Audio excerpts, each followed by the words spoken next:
Yaşadığımı bilmiyorum ben. Boşluk hissi dolduruyor aklımı. Yağan karda bile bulamıyorum saflığı. Yaşıyor muyum ben?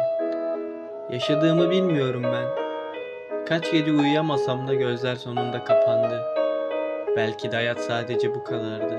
Yaşıyor muyum ben? Yaşadığımı bilmiyorum ben. Bir müzik açıyorum anlamında kaybolmaya. Fotoğrafı açıyorum doya doya bakmaya. Özlüyor muyum ben? Yaprak düşer, yağmur yağar, karlar erir. Bildiğim tek şey hayat bize ölüm verir. Giden gelmez, kalan gider, her şey biter. Yaşamadığımı biliyorum ben. Yaşamadığımı biliyorum.